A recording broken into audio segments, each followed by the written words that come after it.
Welcome back to WorkWoman. As always, we are going to talk about things that are taking place around us inside the world that help us make better leadership decisions, that help us hire better people, that help us just better navigate the world that we are all living in as it relates to growing our business. Your team is a significant component of this. Oftentimes, I find myself almost being apologetic about the way that we decide to run our business. I'm very concrete about the things that we do every single day as I'm making decisions because I have thought through things. I have strategy behind the decisions that I make. I am clear on my intentions. But when I get outside of the work environment and somebody questions me on it, I can just feel a little bit, as I mentioned, apologetic of not being sensitive enough, of not being compassionate enough or empathetic enough, because there is very much this conversation and ethos around 4-day work weeks, and we should give people summer Fridays. And there's just a lot of fluff out there that as a business owner, I think it's really easy to feel like you're being too old school or too much of a hard ass until somebody like Elon Musk, somebody like Elon Musk. It's Elon. There's no S on it. There's no S. Somebody like Elon. How do you say that? Somebody like Elon Musk makes a decision. There we go. Nailed it. Makes a decision around how he's going to handle the 100,000 plus Tesla employees. And so in this particular article that my good friend Will sent me from CNN Business, they summarize Elon's policy. And the title of this article is Elon Musk tells Tesla employees return to office or else. Every direct quote inside this article is something that to my core I believe in, and all of the policies, all of the things that we do inside Cardone Ventures is very much a reflection of everything inside my book Teamwork, really embodies. And yet again, there's just, I'm good with it on the day to day, and then there's this ethos until somebody like Elon is very much in agreement with this 10x concept of essentially, hey, if you do not put work in, if you are not here physically, if you are not present, it is going to be very difficult, if not impossible, to grow the way that we want to grow. And we're here to grow. And he does it in such an unapologetic way that on WorkWoman, especially for my females in business out there, I think it's important to be reminded of, oh yeah, you can have this stance and it's okay to not go with the same direction everybody else is going with. So I want to just share with you guys some of the highlights, and then I'm going to talk about my 3 takeaways from how Elon is approaching this. So first things first, I'll just summarize this. So Elon Musk is demanding that Tesla office workers return to in-person work or they leave the company.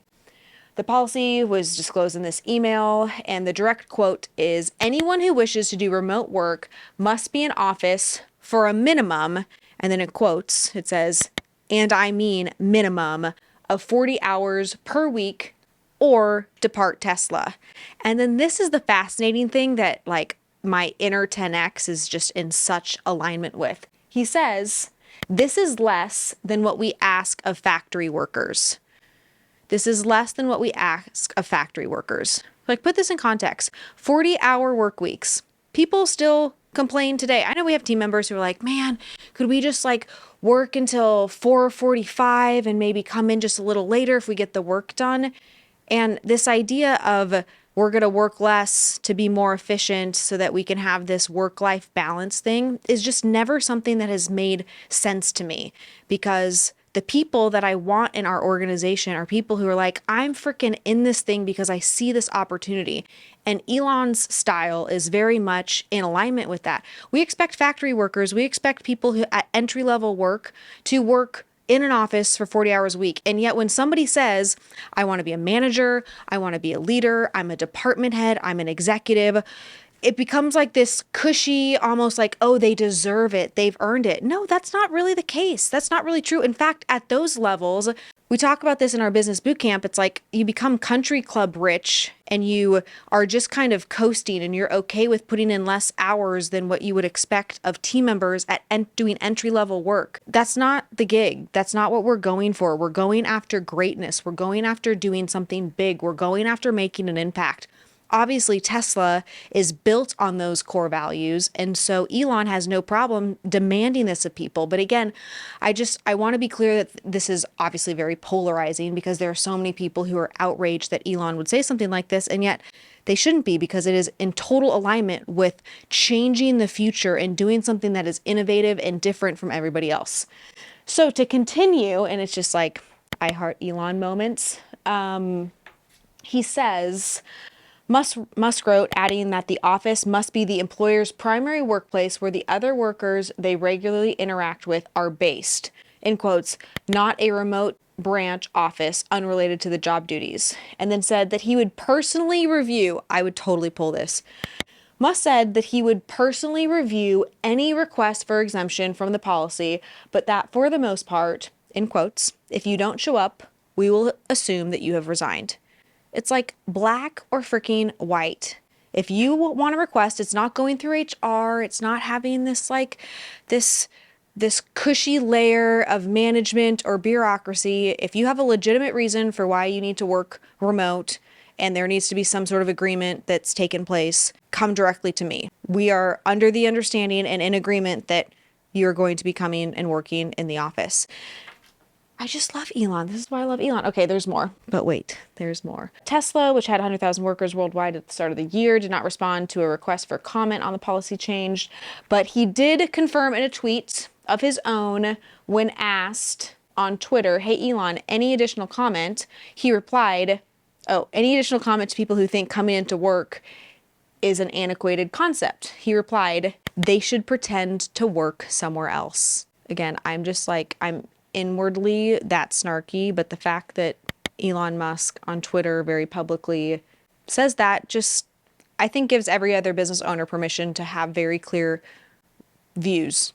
You have the ability as a leader to say, this is how I want my company run. You might not feel like you have that because you might lose your workforce, or you might be worried about what people are going to think, and you might be worried about disengagement or people just all at once quitting. The reality is, if you have a clear enough vision, people are not going to leave or have mass exodus because you want people to work in office. And if you can back it up and be bold about it, do what Elon's doing.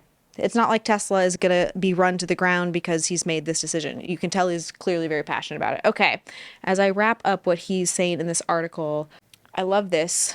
When the company was struggling to increase production in 2017 and 2018, he essentially lived in the Tesla factory and then said, if I had not done that, Tesla would long ago have gone bankrupt.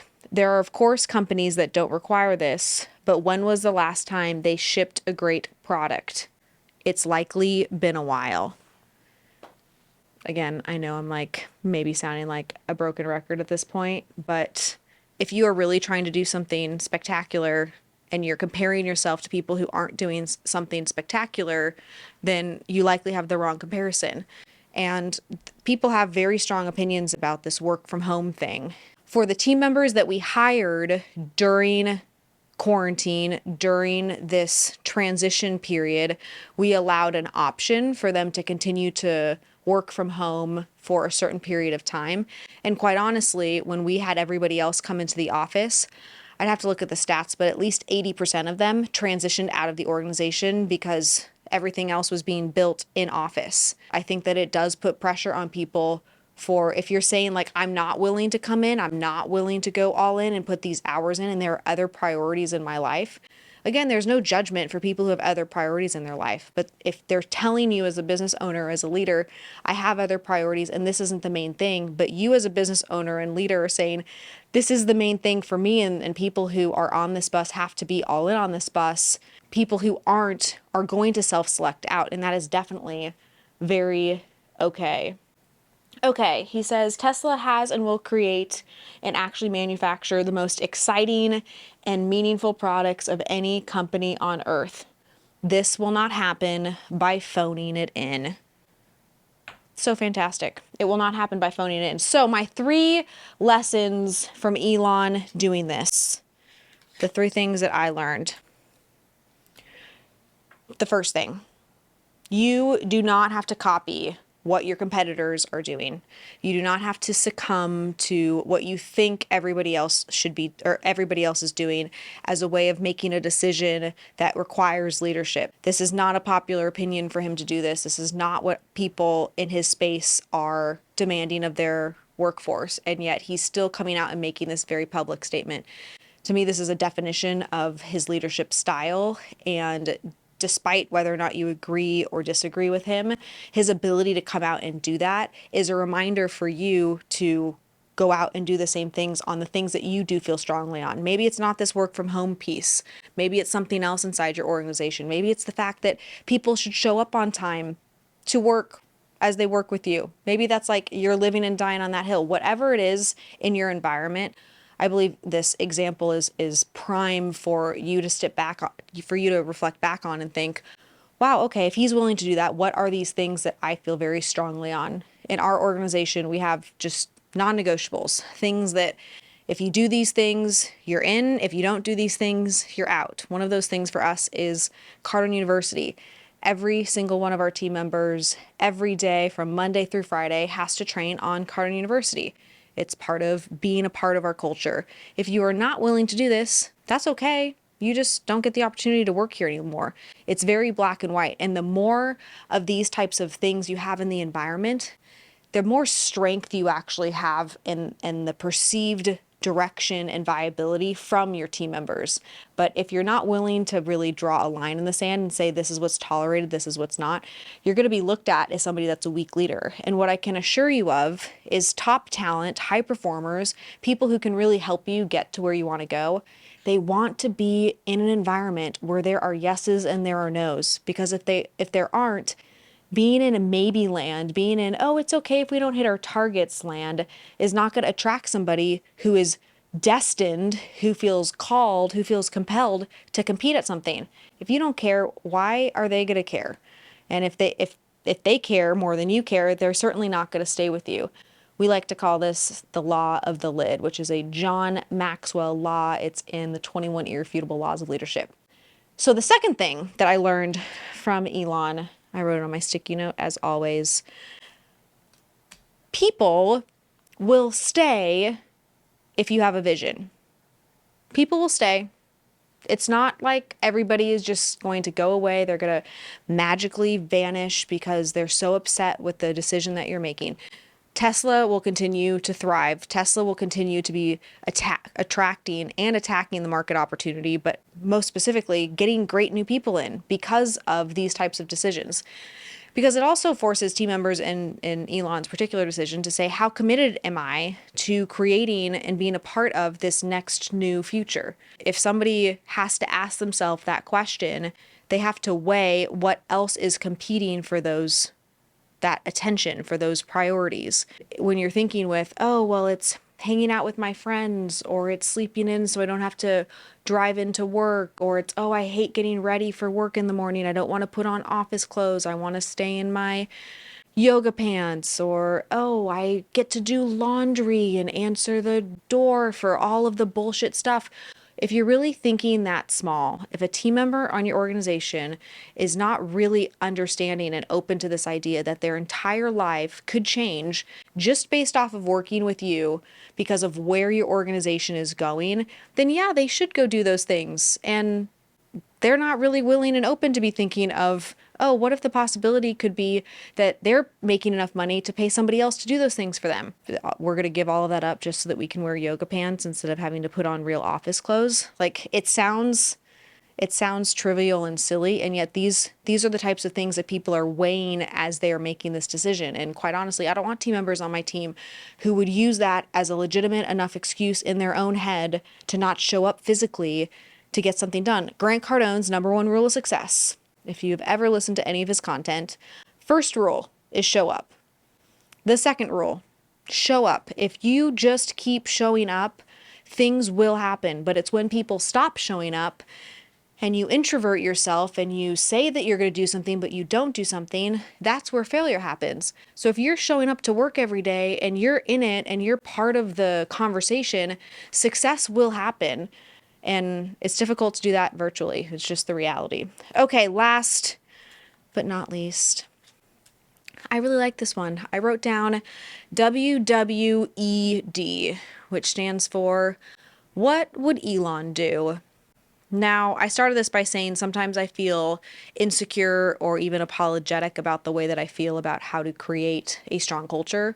And again, when I'm in our office, I never feel this insecurity. When I'm in our office, I never feel apologetic with our team members because I watch people go from them potentially being insecure, joining us, to flourishing and prospering and making more money than they've ever made and truly having confidence after working with us for 6 months or for a year or 18 months.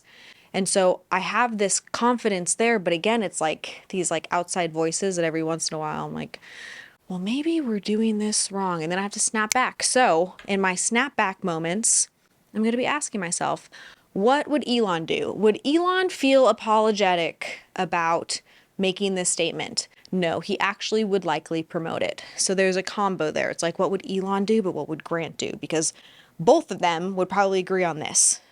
The decisions that you're making, the things that you're doing every single day, they are fantastic promotional pieces.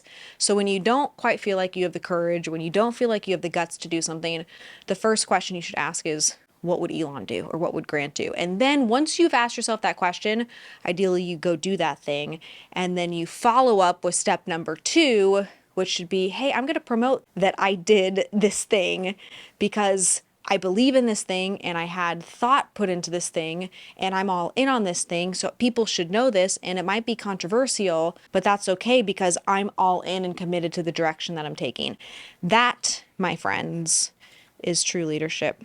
Speaking of leadership, we have an upcoming Cardone Ventures event that is our very first of its kind. It is called the Scaling and Leadership Execution Workshop. We would love to have you there because if you're listening to me thinking, man, I am not a great leader. I do not have a lot of boundaries inside my organization.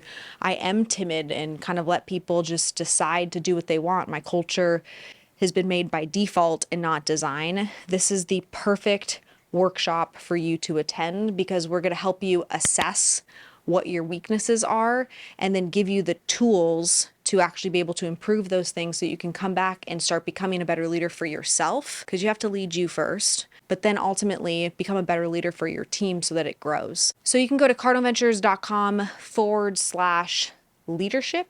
That's cardoneventures.com/leadership. This program is incredible. We've been working on the content for the last couple of months. This is all based off of everything that we have done in order to go from 0 employees 36 months ago to now 120 employees with an organization that's doing $60 million in revenue this year and highly profitable. So if you want to learn from anybody, you might as well learn from the best. And we definitely are the best. So go to cardoneventures.com/leadership. We do have a virtual option. Would love to see you there either virtually or in person. And until I see you next time, be great. I'm rooting for you. You've got this. And don't forget, what would Elon do?